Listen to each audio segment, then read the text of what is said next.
नमस्कार जनरल साहब, बहुत बहुत स्वागत है आपका। जय हिंद अंजू। नमस्कार। जय हिंद सर। सर, पाकिस्तान ये ब्राजील के एक पॉडकास्टर के जरिए किस तरह का प्रोपेगेंडा फैला रहा है कि स्विट्जरलैंड में इसराइल ने नंबर लगा ही दिया था मुल्ला मुनीर का। वो तो पाकिस्तान ने धमकाया, तो लास्ट मिनट पे इसराइल ने अपना प्लान जो है वो बदल दिया। क्या सच में ऐसा हुआ होगा? आ, अंजू देखिए, सबसे पहले तो मैं आपको ये बता दूं कि मुल्ला मुनीर की जिस प्रकार की हरकतें रही हैं, वो निश्चित रूप से उनके एक दो नहीं, कई लोग इस प्रकार की तैयारी में बैठे हैं कि कब इनको निपटा दिया जाए। ये न केवल देश पाकिस्तान के बाहर बल्कि पाकिस्तान के अंदर ऐसे हालात हैं कि वो कभी भी वहां के लोग, आप देखिए सैफुल्लाह कसूरी का जो स्टेटमेंट आया था, क्योंकि मुल्ला मुनीर डॉलर्स के लिए कुछ भी करने को तैयार है, तो कहीं ना कहीं पाकिस्तान में भी ऐसे लोग हैं जिनको लग रहा है कि ये डॉलर्स के लिए इसराइल की तरफ न चला जाए या इसराइल को मान्यता न दे बैठे या कुछ इस प्रकार की चीजें, या किसी ऐसे इंटरनेशनल फोर्स का हिस्सा ना बन जाए जो कि इसराइल के साथ लड़े। तो ये तमाम चीजें लोग देख रहे हैं और इसको समझते हैं। अब ये जो करंट जो जो इसको क्लेम किया गया है, देखिए मेरा ये मानना है कि एक प्रॉपर नैरेटिव बनाने की साजिश है और ये साजिश पाकिस्तान की खुद की साजिश है। अब मैं इसकी वजह बताता हूं आपको। तीन चार इंपॉर्टेंट चीजें हैं। पहली बात तो यह है कि वो इस बात को प्रोजेक्ट करना चाहते हैं कि ये इतना भी बड़ी शख्सियत है मुल्ला मुनीर की कि वो ईरान और यूएस के बीच में सबसे बड़े मध्यस्थ हैं और उनको उनकी वजह से सारा वेस्ट एशिया का जो जो डेवलपमेंट हो रहा है वो हो रहा है। इस वजह से मोसाद के टारगेट पे वो हैं। अरे मोसाद के टारगेट पर बहुत सारे लोग हैं। और एक और बात मैं बताते चलूं अंजू, अगर मोसाद के टारगेट पर वो है तो उसको पता भी नहीं चलेगा कब उसको निपटा दिया। आप इस्माइल खानिया याद कर लीजिए, चाहे आप रेड ऑन एंटेबे याद कर लीजिए, चाहे आप हिजबुल्लाह के कितने लीडर्स को कैसे खत्म कर दिया, कैसे पेजर्स का अटैक करके उसने हिजबुल्लाह की पूरी जो मिडिल और लोअर लीडरशिप है उसको पूरी तरह से पंगु बना दिया। ये इजराइल की मोसाद है और वो जब चाहेगी तब इनको पता तक नहीं पड़ेगा इनकी आईएसआई को। ये देखिए तीन चार चीजें दिखाना चाह रहे हैं। पहली बात, वो उसका कद बढ़ाना चाह रहे हैं अंतरराष्ट्रीय स्तर पर, जो कि है नहीं। दूसरी बात, वो आज देखिए, आज पाकिस्तान की जो राजनीतिक परिस्थिति है, हमेशा की तरह पूरा का पूरा कंट्रोल पाकिस्तान का, पूरा नीति निर्धारण करना, नीतियों पर निर्णय लेना, वो तमाम असीम मुनीर के हाथों में है। अब तो उन्होंने 27वां अमेंडमेंट कॉन्स्टिट्यूशन में करके सारी ताकतें अपने अंदर निहित कर ली हैं। तो वो, और उसके अलावा 4 बार डायरेक्ट मिलिट्री रूल हो चुका है और बाकी हमेशा मिलिट्री का वहां रहता है रूल के अंदर, और उनकी पॉलिटिक्स में, उनकी डिप्लोमेसी में, उनकी हर कूटनीति, हर राजनीति में मिलिट्री का इंटरफेरेंस है। तो वो चाह रहे हैं कि किसी तरह से वो अपने मिलिट्री कमांडर का एक एक कद वहां पर बढ़ा सकें। दूसरी चीज है कि इस्लामिक वर्ल्ड के रक्षक, अब जैसे देखिए, क्यों इजराइल या यूएस उसके ऊपर हमला करने का प्रयास करेगा? क्योंकि अब उसको, उन लोगों को यह लग रहा है कि ये इस्लामिक वर्ल्ड का एक बहुत बड़ा रक्षक है। तो ये भी एक इमेज बनाने का प्रयास आईएसआई का, पाकिस्तान का खुद का है। मैं आपको निश्चित रूप से बता सकता हूं कि ये जो वाकया उभर करके आया है, इसके पीछे पाकिस्तान खुद है। इसमें कोई संशय, कोई इसमें संजय संजय की गुंजाइश नहीं है। तीसरी चीज है कि आप किस प्रकार से इसका एक डिप्लोमेटिक एंगल बनाने की कोशिश कर रहे हैं। जो बात लोग, हर एक दुनिया कह रही थी कि ये लोग सिर्फ मैसेंजर का काम कर रहे हैं, उसकी इमेज को भी कहीं ना कहीं चेंज करके, और वो ये बताने का प्रयास कर रहे हैं कि सबसे इंपॉर्टेंट लिंक जो है ये ईरान और अमेरिका के बीच में, वो पाकिस्तान का मुल्ला मुनीर है। किसी ने शहबाज शरीफ के बारे में बात नहीं करी। अगर आपको किसी देश के अध्यक्ष, उस देश के ऊपर जो मीडिएशन कर रहा है उसके ऊपर हमला करना है, तो आप उसके प्रधानमंत्री को मारेंगे, उसके राष्ट्रपति को मारेंगे, आर्मी चीफ को क्यों मारेंगे? ये इस बात को दिखाता है अंजू कि उस आर्मी चीफ का पूरा फुल एंड फाइनल कंट्रोल पूरे पाकिस्तान के ऊपर है। और इसी वजह से उन्होंने ये इस चीज को उठाने की कोशिश की है। और एक लास्ट पॉइंट, कि जिस प्रकार से पूरे, चाहे वो ऑपरेशन सिंदूर हो या हर जगह, इसने अपनी जो रेडिकल माइंड सेट लोगों को दिखाया है, उस रेडिकल माइंड सेट से उसका महत्व बढ़ाने के लिए आज आप हालत देखिए कि पीओजे के में क्या हालत है। खैबर पख्तूनख्वा में क्या हालत है, बलोचिस्तान में क्या हालत है, सिंध भी कहीं दूर से छूटा हुआ नहीं है। और उनकी हालत आप गिलगित बाल्टिस्तान में देख लीजिए। तो हर जगह जब उसकी उसकी भद्द उड़ रही है, तो ये उनको लगा कि ये मौका है उसकी हम्म, इमेज को दोबारा स्थापित करने के लिए। तो मुझे लगता है इन 2-3-4 वजहों से पाकिस्तान ने खुद ये खेल खेला है, जो कि बहुत बुरी तरह से फ्लैट हो गया है। और अब वो तुरंत पाकिस्तान इसका वो करने लगे हैं, इसका डिनायल। और ये कहा कह रहे हैं कि अगर आपने ये किया तो हम इसराइल को नक्शे से उड़ा देंगे। इसराइल को नक्शे से उड़ाने वाले बहुत सारे देश बहुत सारे प्रयास करके जा चुके हैं, 47 से लेकर के और आज तक 5-6 बार उसके ऊपर 10-10, 20-20 देशों ने मिलकर के हमला किया है। और हर बार इसराइल न केवल जीता है, बल्कि अपना इलाका उसने उसमें इजाफा किया है। अब ये क्या है पाकिस्तान के लोग, तो ठीक। ये एक घटिया देश की घटिया चाल, एक घटिया फील्ड मार्शल को उसका इमेज बिल्ड करने के लिए करी गई है मेरे हिसाब से। सर, मुझे लगता है कि ऐसा भी हो सकता है कि जैसे खमेनी जब मारा गया, तो पूरा का पूरा ईरान एकजुट हो गया उसके पीछे। पहले आप देखो किस तरह से लोग सड़कों पर उतर कर उसी खमेनी का ही विरोध करते थे। तो हो सकता है कि अब जिस तरह की इमेज पाकिस्तान के अंदर मुल्ला मुनीर की है, पूरा पाकिस्तान जल रहा है, ये पीस डिले करवाता फिर रहा है, अपने देश में पीस नहीं है। तो इसको लग रहा है कि कहीं ऐसा हवा बनाई जाए कि मेरे पीछे दुनिया के लोग पड़ गए, इसराइल पड़ गया। शायद पाकिस्तान के लोग भी इसको इंपॉर्टेंस देना शुरू कर दें। जैसे आप कह रहे हैं कि पाकिस्तान के अंदर भी बहुत सारे लोग बैठे हैं जो इसका नंबर लगाने के लिए हैं।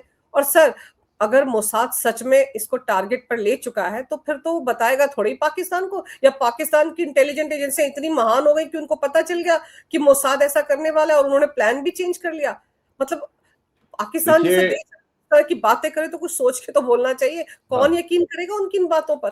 अंजू देखो, ये वही आईएसआई है जिसको सर्जिकल स्ट्राइक के बारे में कख नहीं पता पड़ा, उसके बाद बालाकोट के स्ट्राइक के बारे में एबीसीडी नहीं पता पड़ी। और ऑपरेशन सिंदूर में तो उनके जनाजे इतने लग गए कि उनको गिनने में परेशानी हो गई, और किस किस के कंधे पे कौन कौन चढ़ेगा। ये देखिए, ये आईएसआई की अपनी औकात है। वो सिवाय अड़ोस पड़ोस के देशों में आतंकवादी घटनाओं को बढ़ावा देने के लिए, और सिवाय टेररिस्ट ऑर्गेनाइजेशंस को सींचने पालने पोसने बड़ा करने के अलावा कुछ कर नहीं सकते। ये बात अभी नहीं, ओवर एंड ओवर अगेन ये बात सिद्ध हो चुकी है। देखिए, मैं आपको बताऊं कि ये पाकिस्तानी सेना की जो घरेलू इमेज है, और पाकिस्तान का जो सेनाध्यक्ष है उसकी जो घरेलू इमेज है, उसको बढ़ाने के लिए बिल्कुल निश्चित रूप से ये बात की जा सकती है। और मुझे लगता है वही बात है। और वो ये इस बात का प्रयास कर रहे हैं कि जिस तरह से आप देखिए, मैं ये कोई कहने की बात नहीं है, सेना में डिसकंटेंटमेंट है। आर्मी के अंदर लोग ऐसे हैं जो कि असीम मुनीर से कहीं ना कहीं सहमत नहीं है, उनको भी दबा करके रखा हुआ है आपने। क्योंकि उसी सेना में बलोच लोग भी हैं, पश्तून भी हैं, उसी सेना में पीओजे के लोग भी इन्होंने जबरदस्ती भर्ती करके रखे हुए हैं। तो मेरा ये मानना है कि ये एक बिल्कुल निश्चित रूप से ऐसा अटेम्प्ट है कि वो जो कि पाकिस्तानी सेना और असीम मुनीर दोनों की घरेलू इमेज को उभारने के लिए और उसको बेहतर करने के लिए एक स्टंट उन्होंने ट्राई किया है। और ये बात बिल्कुल निश्चित है कि वो ये बताना चाहते हैं कि पूरे अगर इस्लामिक दुनिया का एक कोई बेताज बादशाह और उसका रक्षक है, वो असीम मुनीर है। और इसीलिए आप देखिए, वो कभी इस्लामिक नाटो की बात करता है, कभी किसी चीज की बात करता है। ये तमाम चीजें जो हैं, वो सिर्फ सिर्फ और सिर्फ नेगेटिव इंटेंशन से की जा रही हैं। बिल्कुल आप लोगों के देशों के बीच में तालमेल होना चाहिए, बिल्कुल क्यों ना हो, लेकिन उसकी इंटेंशन जब गलत होती है, तब उस प्रकार का तालमेल जो है वो सही नहीं समझा जाता। और वही वो प्रयास कर रहे हैं, इसमें तुर्की को शामिल करने का कोशिश कर रहे हैं, उसमें इजिप्ट आ रहा है। तो इस प्रकार से आपको देख आगे जाके चल के सऊदी अरब है, आगे चल के देखने की जरूरत पड़ेगी कि ये क्या टर्न लेता है। और ये जो फंडामेंटल जो गैप नजर आ रहा है, शिया सुन्नी जो इशू है, आप देखें किस प्रकार से इसी असीम मुनीर ने शिया समुदाय के रिलीजियस क्लरिक लीडर्स को क्या कहा था कि अगर आपको ईरान से इतना ही स्नेह है तो आप ईरान चले क्यों नहीं जाते। ये इस प्रकार का रेडिकलाइज्ड आदमी है। इसी ने अप्रैल गत वर्ष ये कहा था कि हिंदू मुस्लिम अलग हैं, और 2 नेशन थ्योरी 1 नेशन थ्योरी पता नहीं क्या क्या, वो सब माइंड की रेडिकलाइजेशन है। और मैं ये बार बार कहता हूं कि जो violence of a radicalised mind sees no logic, और यही इसलिए लॉजिक कहीं कहीं ना कहीं नजर नहीं आ रहा है। और अगर ये बात जो निकल करके आ रही है, तो ये मुझे लगता है कि निश्चित रूप से एक असफल प्रयास है असीम मुनीर की इमेज को बिल्ड करने का और उसको इस्लाम के सबसे बड़े रक्षक के रूप में प्रोजेक्ट करने का, और इस प्रकार का शत्रु अमेरिका और इज़राइल, क्योंकि क्या है, आप देखिए ये एक एक सेंटिमेंट है जो जी। मेरे ख्याल से पूरे इस्लामिक वर्ल्ड में है, उसको एंटी इज़राइल सेंटिमेंट कहते हैं। तो मुझे लगता है कि ये उस एंटी इज़राइल सेंटिमेंट को भी को आगे बढ़ाने के लिए उन्होंने ये इज़राइल के ऊपर ये लगाया कि आपके मोसाद जो है वो इन श्रीमान जी को, मुझे लगता है मोसाद की प्रायोरिटी में असीम मुनीर का नंबर कहीं भी नहीं है। आप और उनको जब आना होगा तो वो उसको जब करना है, जो करना है वो करने में उनके उनके वो पूरी तरह से सक्षम है। सर, इज़राइल तो पहले ही कह चुका है ना कि ईरान से निपटने के बाद वो पाकिस्तान को का भी हिसाब करेगा।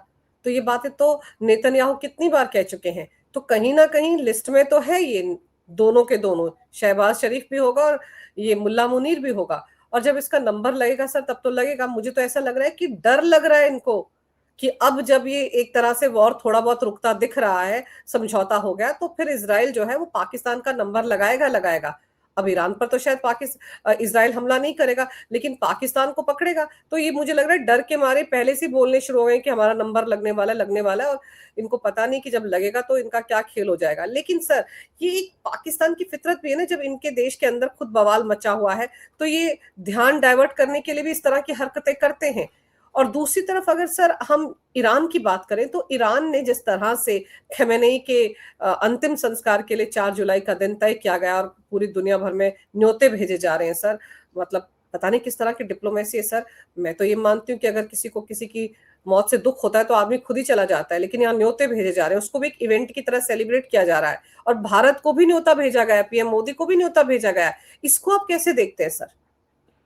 देखिए अंजू, ये बिल्कुल क्लियर है। इसके दो दृष्टिकोण हैं। एक तो ये है कि ईरान इस बात को पूरी तरह से समझता है और शायद पूरी दुनिया इस बात को समझती है कि अगर कोई देश है जिसका संवाद इस पूरे संघर्ष के दौरान पूरे देश के हर प्रकार के राज्य से, स्टेट से रहा है, वो भारत है। इजराइल से भी भारत का संवाद लगातार बना रहा है, ईरान से भी बना रहा है, रूस से भी, अमेरिका से भी, चीन से भी, और यूरोपियन देशों से भी, मलेशिया से भी, हर देश से, जीसीसी कंट्री से भी, सबके साथ। तो एक वो दूसरी चीज ये है कि ये ईरान इस बात को समझता है कि इस पूरे क्षेत्र की स्थिरता के लिए एक सशक्त भारत जो है वो एक बहुत इंपॉर्टेंट चीज है। तो वो चाहते हैं कि भारत को इस प्रकार का निमंत्रण देकर के ये विश्व को बताया जाए कि हमारे जो भारत के साथ जो रिश्ते हैं वो अच्छे हैं, जो कि हैं, जिसमें कोई कोई मुझे लगता नहीं कि रिश्ते हमारे खराब हैं। हम चाबार में काम कर रहे हैं,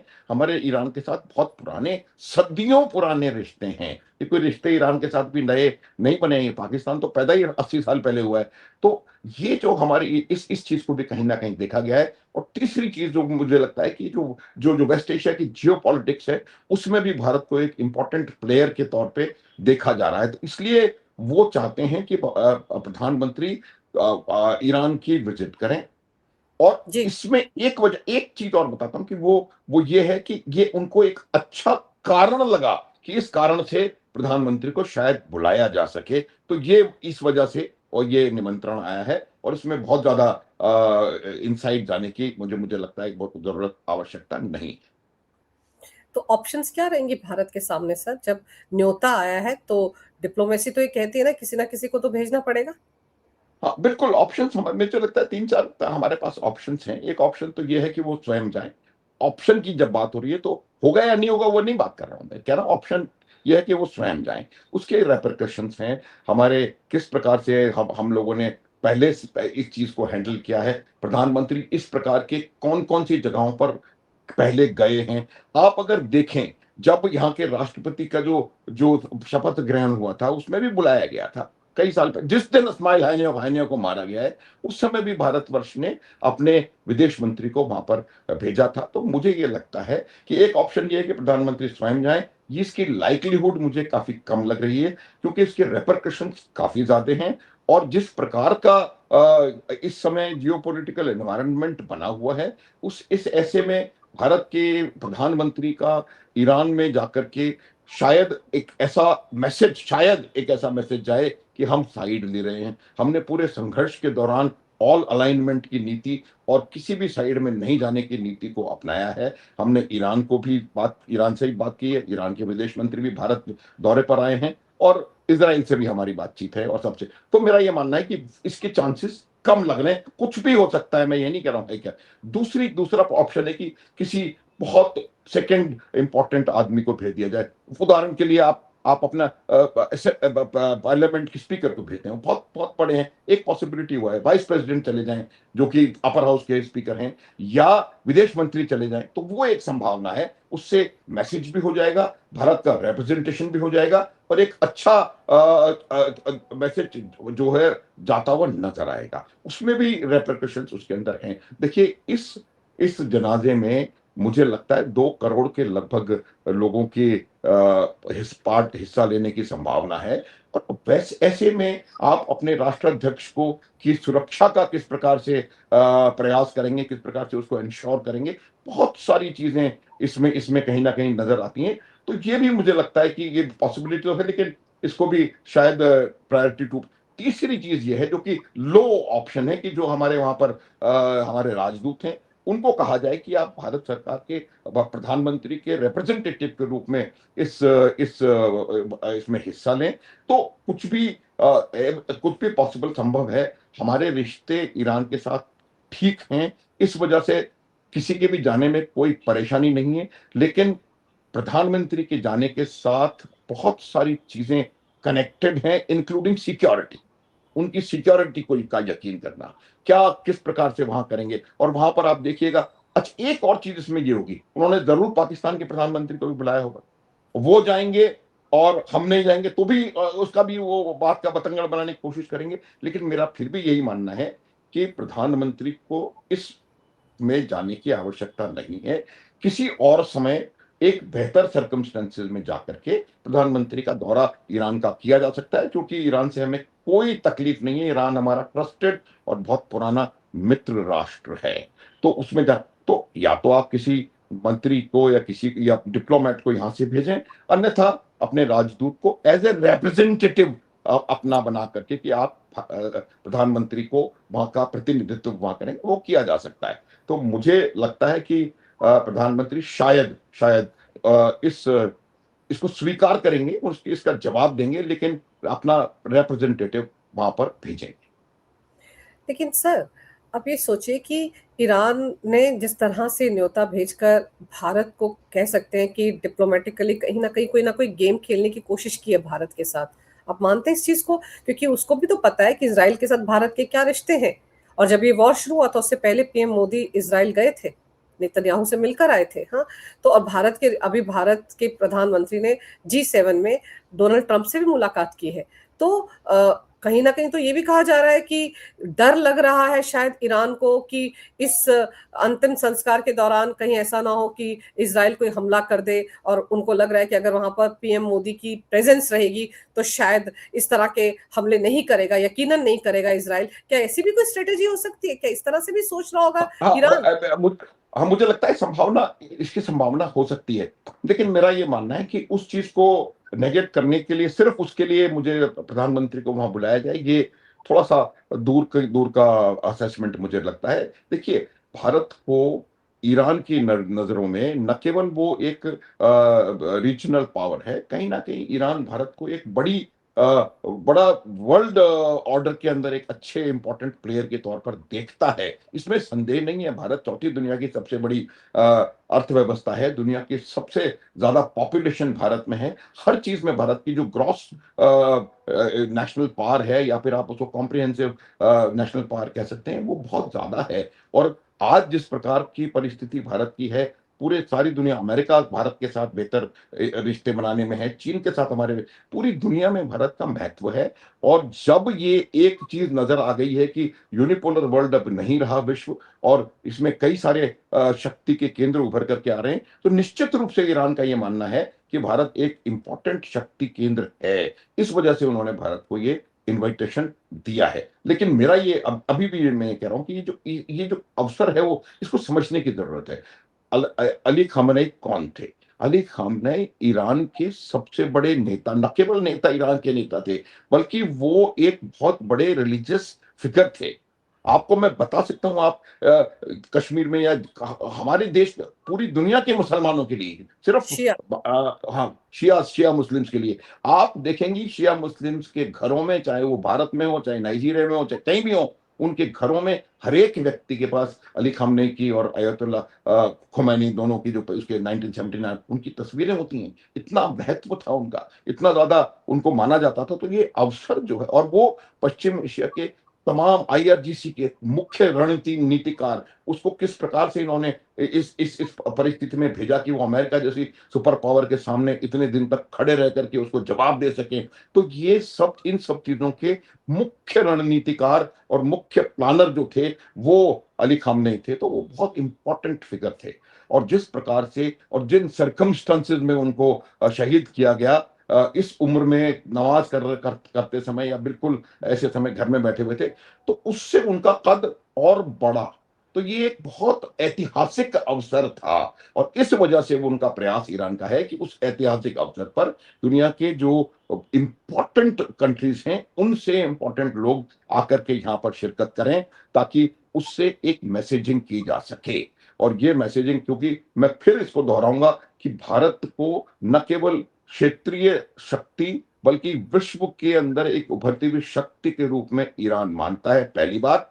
दूसरी बात, ये भारत और ईरान के गहरे और प्राचीन रिश्तों को दिखाता है। हमारे हजारों साल पुराने रिश्ते हैं। जी। हमारी सेलिब जो जो जो सिविलाइजेशन हैं, वो हजारों साल पुरानी है। तो मेरा यह मानना है कि ये एक बात साइड में कही जा सकती है, लेकिन वो अकेली बात नहीं है। चाहे वो हो या ना हो, जैसे इस्माइल हैनिया को इतने सारे हेड ऑफ द नेशंस वहां थे, फिर भी एक कोने में जाके अकेले को, तो वो साथ कुछ करना चाहता है तो वो कुछ भी कर सकता है, उसको हम कह नहीं सकते। लेकिन वजह मुझे लगता है यही है कि हम वो एक अच्छा सिस्टम दिखाने की कोशिश कर रहे हैं। और इसराइल के पाले में तो नहीं है कि इसराइल से भी हमारा संवाद है, तो उसको भी कहीं ना कहीं ये बताने का प्रयास कर रहे हैं कि हमारे साथ भी उतना का उतना भारतवर्ष का मिलाप है। सर, एक और पड़ोसी की बात कर लेते हैं। बांग्लादेश के साथ भारत के रिश्ते, पता नहीं, अब आप कह रहे हैं कि शायद अच्छे हो रहे होंगे, लेकिन अभी जो रिसेंट डेवलपमेंट हुई है उसके हिसाब से वहां के लोग टूरिस्ट वीजा पर अब भारत आ सकते हैं। भारत ने बांग्लादेशियों को टूरिस्ट वीजा जारी करने का ऐलान कर दिया है। इस डेवलपमेंट को आप कैसे देखते हैं? जबकि आप देखिए, बंगाल के साथ हमारा जो बॉर्डर बांग्लादेश के साथ लगता है, वहां पर तो वो कितना रायता फैला रहे हैं, वहां पर फेंसिंग नहीं होने दे रहे हैं, वहां जमात के लोग किस तरह से डेरा डाले हुए हैं। उसके बीच में भारत के इस कदम को आप कैसे देखते हैं? अंजू देखिए, ये भारत के रिश्ते बांग्लादेश के साथ स्ट्रेन्ड जरूर हो सकते थे, लेकिन बहुत अच्छे रिश्ते हैं। क्योंकि मैं उसकी वजह कई दफा बताता हूँ कि बांग्लादेश है वो इंडिया लॉक्ड कंट्री है। बांग्लादेश के चारों तरफ भारतवर्ष है, समंदर भारतवर्ष का है। बे ऑफ बंगाल में जैसे निकलते हैं, तो पूरी चारों तरफ से भारत के साथ उसका बॉर्डर शेयर करते हैं। मैं ये नहीं कहूंगा कि घिरा हुआ है, घिरा हुआ एक नेगेटिव वर्ड हो सकता है, क्योंकि हमने घेरा हुआ नहीं है उनको, लेकिन वो ये भूगोल है, भूगोल को आप नहीं मिटा सकते। तो हमको आपस में ये बांग्लादेश ने रियलाइज किया है। ये जो 1.5 साल, 1.25 2 साल का समय था, जब वो मोहम्मद यूनुस आकर के यहाँ बैठा दिया गया था अमेरिका के द्वारा, और अमेरिकन जो जो वो है उनकी उनके द्वारा, तो ये मेरा मानना है कि वो काफी खराब टाइम था। उस समय जमात और कट्टरवादी और अतिवादी लोगों का बोलबाला हुआ था, जिसकी वजह से हालात बिगड़ रहे थे। अब वहां की जो सरकार है, चुनी हुई सरकार है, कैसा इलेक्शन हुआ ये वो उसमें मैं नहीं जा रहा हूं, लेकिन वो निश्चित रूप से चुनी हुई सरकार है और उनका एक प्रधानमंत्री है। तो अब मुझे लगता है कि अगर हमको संबंध सुधारने हैं, तो पीपल टू पीपल कांटेक्ट एक बहुत इंपॉर्टेंट चीज होती है किन्हीं भी दो राष्ट्रों के बीच में संबंधों को ठीक करने के लिए। और अगर आप एक दूसरे के देश में आना जाना बंद कर देंगे, तो मुझे लगता है कि वो पीपल टू पीपल कांटेक्ट वाला जो जो इशू है, उसको एक बहुत बड़ा धक्का लगेगा। तो इस डेवलपमेंट को मैं बहुत सकारात्मक नजरिए से देखने का प्रयास करूंगा कि ये भारत और बांग्लादेश के बेहतर होते हुए रिश्तों की शुरुआत है। एक बात हमको समझ लेनी चाहिए, जिस प्रकार से हमस वहां पर नजर आ रहा है, जिस प्रकार से अलकायदा वहां पर नजर आ रहा है, जिस प्रकार से आईएसआई अपने पैर वहां फैला रहा है, तो तो ऐसी परिस्थिति में अगर हम पूरा कम्युनिकेशन बांग्लादेश के साथ खत्म कर लेंगे, तो मुझे लगता है उससे हमारे को ज़्यादा नुकसान पहुँचने की संभावना है। तो मेरा मानना है कि पीपल टू पीपल कॉन्टैक्ट, अब जैसे पहले उनके लोग, उनके जो जो ब्यूरोक्रेट्स टाइप, जो भी उनका आईएएस का इक्विवेलेंट है, वो मसूरी में आके ट्रेनिंग करते थे, अब वो लाहौर जाके ट्रेनिंग कर रहे हैं। तो मेरा ये मानना है कि हमारे जो पीपल टू पीपल कॉन्टैक्ट है, डिप्लोमेट टू डिप्लोमेट कॉन्टैक्ट है, मिलिट्री टू मिलिट्री कॉन्टैक्ट है, उनके लोग हमारे पास आके ट्रेनिंग करते थे, कई कोर्सेज मैंने उनको ट्रेनिंग करके दिया है। तो ये तमाम चीजों को रिवाइव करने की जरूरत है, ताकि दो नेबर्स जो कि हिस्टोरिकली, कल्चरली, ट्रेडिशनली और हर ज्योग्राफिकली हर प्रकार से सिमिलर है, ये वही भारत है। Not more than 80 years ago, 90 years ago एक देश था वो। रविंद्रनाथ टैगोर का घर ढाका में है। तो ये एक पूरा पूरा कल्चर है, और ये पूरा एक एक वो चीज है। तो मुझे लगता है कि पीपल टू पीपल कांटेक्ट को इस प्रकार से बढ़ावा देना एक अच्छा सकारात्मक कदम है। और इस प्रकार, और आप जो आ रहे हैं व्यक्ति, अगर आप उनको वीजा दे रहे हैं, तो निश्चित रूप से आप उसको देखभाल करके वीजा दे रहे हैं, तो कोई गलत व्यक्ति फिर आ नहीं पाएगा। तो मेरा मानना है कि अच्छा पॉजिटिव सकारात्मक डेवलपमेंट है। और जैसे हमने उनकी मदद करी इस भयंकर ट्रेजिडी के टाइम पर, जब पूरे तेल खत्म हो गया था, तो हमने उनको तेल तक दिया। हमारे इतने रिश्ते खराब थे, बावजूद उसके हमने बांग्लादेश को क्रूड और ये पेट्रोलियम प्रोडक्ट्स उनको हमने दिए हैं। श्रीलंका को दिए हैं हमने, सिशल्स को दिए हैं, मालदीव्स को दिए हैं, नेपाल को दिए हैं। तो ये तमाम चीजें भारत के लिए, मेरे हिसाब से ये एक अच्छा मूव के तौर पर इसे देखा जाना चाहिए। लेकिन जो लोग फेंसिंग पर, जो लोग बॉर्डर पर इस प्रकार का हालात पैदा करने की कोशिश कर रहे हैं, वो असली बांग्लादेशी नहीं है, वो वही जमाती है। और ये जमाती वही था जो कि 1971 में जब बांग्लादेश लिबरेशन के लिए लड़ाई लड़ रहा था, तो यही जमाती पाकिस्तान की सेना के साथ मिलकर के बांग्लादेश पर जुल्म ढा रहा था। अगर हम 4 लाख रेप्स की बात करते हैं, तो उसमें से 50,000 इन लोगों ने भी करे हैं। जब हम कहते हैं कि 20-25 लाख, पता नहीं कितना अनकन्फर्म फिगर है, इतने लोगों को मारा गया, उसमें से कई सारे ये जमाती भी हैं। तो ये वो लोग हैं, उनको मूल बांग्लादेशी से और मूल बांग्ला की जो जो भावना के साथ काम करते हैं, उनसे अलग करके अगर हम देखेंगे, तो हमको पता पड़ जाएगा कि जो फेंस बॉर्डर पे हो रहा है वो गलत है, उसको फर्मली डील करने की आवश्यकता है। और जो यहां हो रहा है, ये एक अच्छा पॉजिटिव सकारात्मक डेवलपमेंट है, और इसको होने चाहिए। लेकिन सर, एक तरफ तो हम लोग घुसपैठिए जो बांग्लादेशी हैं उनको धकेल रहे हैं, उनको वापस डिपोर्ट कर रहे हैं, और दूसरी तरफ बॉर्डर के एरिया में, अब जैसे आपने कहा, जमात के बहुत लोगों की प्रेजेंस है। और सर, ये भी बहुत सतर्कता बरतनी पड़ेगी कि जो वीजा लेकर आ रहे हैं वो सच में यहाँ पर किसी नापाक मकसद से तो नहीं आ रहे हैं। कहीं पता चला जमात के लोग ही यहाँ पर पधार जाएं, ये सब भी तो होगा ना। बहुत ध्यान के साथ भारत की एजेंसियों को वीजा देना पड़ेगा बांग्लादेशियों को। वो क्या कुछ कर सकते हैं वो हम सब देख रहे हैं, और उनके भेष में कितने जमाती भी हो सकते हैं सर। बिल्कुल सही आप कह रही हैं, बिल्कुल निश्चित रूप से वो हो सकते हैं। लेकिन जब कोई वीजा पे आता है, तो उसकी ऑफिशियल इंफॉर्मेशन, ऑफिशियल आइटिनरी हमारे पास है, तो उनको मॉनिटर किया जा सकता है। इनफैक्ट इसको भी एक और ज्यादा पॉजिटिव तरीके से, अगर कोई जमात का या कोई एंटी अनडिजायरेबल एलिमेंट आता है इनके साथ, तो उसके ऊपर हम नजर रख सकते हैं।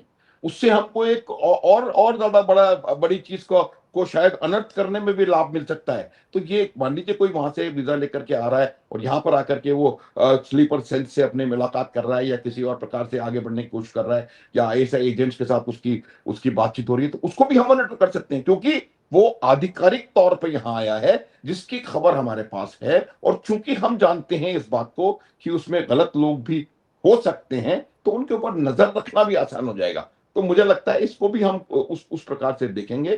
तो अगर वो आ रहे हैं, और कोई अगर ऐसा आएगा, तो ये भी मेरे ख्याल से बड़ी अच्छी बात होगी। आओ, पकड़े जाओ, और फिर बड़ा जो नेक्सस है उसको उसको कहीं ना कहीं हम बस्ट करने में सफल हो पाएंगे।